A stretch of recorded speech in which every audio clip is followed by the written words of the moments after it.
What's up, everybody? It's your boy Stevie the Black. That's STEVEE the Black. I'm back, and I'm here to give you my NBA season opener review. So I forgot to say this in my video yesterday, but basically how this is gonna work is when it comes to me doing the review for games and stuff like that this year. There's 82 games in the year. I'm not about to do 82 videos. I'm sorry, I'm not gonna do it. Not worth my time. But I will do ones that have meaning. Like yesterday, that was a big deal. First of all, it was opening night. Number two, you had the Cavs and the Celtics. You know what was going on there with Kyrie coming back home. And then yesterday, you had the Warriors. You see me with my Golden State shirt on, y'all. You see me with the Warriors getting their championship ring, opening up against the Houston Rockets. So, yesterday was a big deal. Today, you have Lonzo's not debuting until tomorrow, I believe, or Friday or whatever it is. The first Laker game is.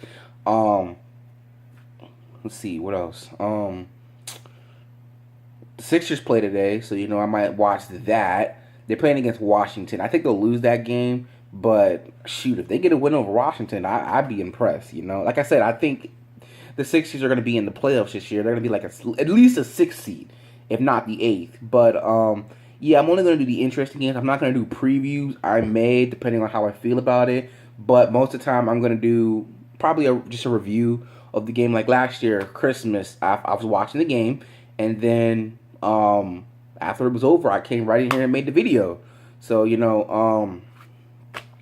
yeah, that's how this pretty much is going to work. I forgot to say that yesterday, but thank God I got the review today. Okay, so with that getting off my chest, I can finally talk about the games. I want you to know I did not watch the Cavaliers game. I was at work, but I know everything that pretty much went down. First and foremost, I want to say prayers and thoughts and prayers for Gordon Hayward. Man, that thing was like, yo, man, shoot, that was crazy. That was unbelievable what happened to him. You hate to see that stuff in sports. He's probably done for the season. Like big names going down this year, in the NFL and the NBA. I hope nobody else goes down, but it's the nature of the sport, right? Everybody was down praying, a pin drop. It was quiet in the arena and everything like that. Everybody was clapping when he got up and everything like that. According to Stephen A, they did snap his leg back. A lot of people don't like to see stuff like that. They're like, oh my God, I can't see that. But me personally, I'm like, dude, oh my God. And I'm like, did that happen? And I watch it a couple times. It doesn't make me want to throw up or nothing like that, but I'm just trying to figure out oh my God, what the heck? That's how I'm normally like. So it was obviously a sad thing, but obviously the game had to go on.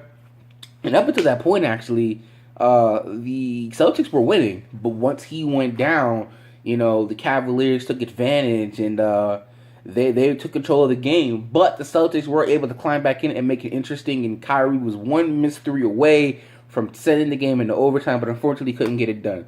So what does this mean for the East? Well, the East is already as weak as it is. The Cavaliers were going to the finals anyway. The Celtics were their only true test. But without Gordon Hayward, Kyrie simply isn't going to be enough. Yeah, the game was made interesting, but let's be honest. Let's be honest. It's really not.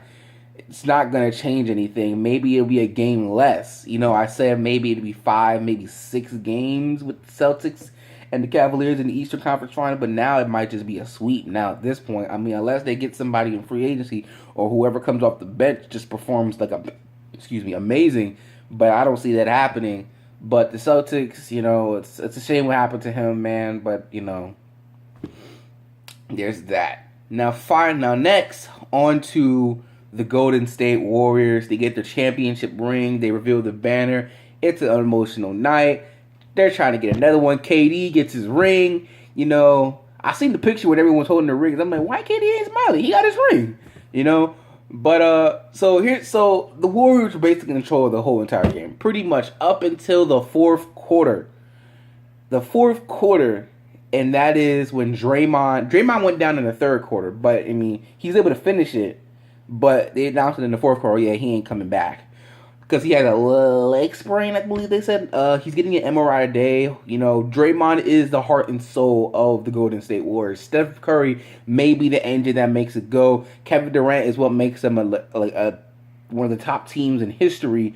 But and Clay and them, they're great, side pieces, and I hate to say that, but Draymond is the heart. Without Draymond, they are nothing. You need proof? Go back to the finals 2 years ago when they didn't have Draymond and they just could not beat the Cavaliers, and the whole momentum went the Cavaliers' way. That was number one, not losing Draymond. Number two, Andre Iguodala didn't play, but that didn't really matter. But number three, and this is the big one with me, is the Golden State Warriors cannot hold on to a lead. Now, they are champions for a reason, yes. But the fact of the matter is Golden State will be up 25, 15, 18, whatever. And then for some reason, they take their foot off of the gas. Like, they just like, yeah, they're not going to catch back up. We're us. They're just the Houston Rock. They're just Harden and CP and Chris Paul. They're not going to really challenge us. And for the most part of the game, that was true. You can't take two guys to beat down a four-headed monster. But when the heart of the monster goes down, they're weak and wounded, and they smell blood, and that's when you attack. And if the Warriors were stop being so careless and taking their foot off the gas and stop being so careless with the ball and turnovers, then they'd probably be even better and scarier team than they are right now. Like, they got the Pelicans in this. They're going to handle the business against the Pelicans. Is it the end of the world for the Warriors? No, because they got blown out in the building last year. They weren't champions last year, but they got blown out in the building last year by the Spurs. And then look what happened. They ended up winning the championship. So it's not the end of the world. It's like when the Patriots lost this year. We're thinking, yeah, the defense was bad, but it's like, they're the Patriots. Ain't nobody scared or worried. They'll be fine. They're still making the playoffs. The Golden State Warriors are still going to win over 60 games this year. So, but what this does this puts false hope in the mind of the Rockets, because they're gonna go, oh, he can hang with Golden State, so we meet them in the playoff, we can get them. No. The Warriors beat themselves. You don't beat the Warriors. The Warriors are their own worst enemy. They beat themselves because they take their foot off the gas and they have the costly turnovers that turn the tide in the team's favor. You can't do that in the playoffs. And you darn sure can't do that against this Cavaliers team when you meet them in the finals. You just can't do it. So they need to learn how to get this together. I agree with Steve Kerr. He was like, we deserve to lose tonight because clearly the Rockets were the better team. The team just didn't look like itself. And when I saw the shot that Kevin Durant made, at first I was like, oh, they got robbed like the Jets got robbed. I'm like, what the heck? But then as I looked at it closely, the ball was still in his hand like the ref said. But like I said, I agree with Steve Kerr. They deserve to lose because you can't be that careless. Like, I don't understand why they're always doing this. They did a bunch last year, blowing leads all the time and letting their foot off the gas. If you step on their throat and finish the game, you're not going to beat every team by 50 points every night. This team has the potential to do that, but they don't because they take their foot off the gas. The Cavaliers, they did the same thing yesterday too, but that thing is they're just working on their chemistry because they're a whole new team. But if they can, what's the word? What did I say last year for the finals for the Warriors? Refocus. They can get the job done. Am I worried? No. They'll be fine. But still, they gotta stop with the turnovers, man. It's ridiculous. It really is ridiculous, man. But other than that, I mean, like I said, I'm not worried. The Golden State Warriors ain't worried. The fans ain't worried. They lost opening night last year. So it'll be fine. It's fine. Who cares? But that's pretty much about it for opening night. Otherwise, it was a good night for basketball. Very excited for the season. Can't wait to watch. Sixers going to do good this year. Warriors and Cavs Finals 4. It's going to be great. That being said, that's pretty much the video. So now I can finally focus on the thing I love the most out of all of them. The Eagles. So catch me back as I'm about to do my Eagles Redskins prediction video. And if you're not down with that, I've got 2 words for you. Peace out.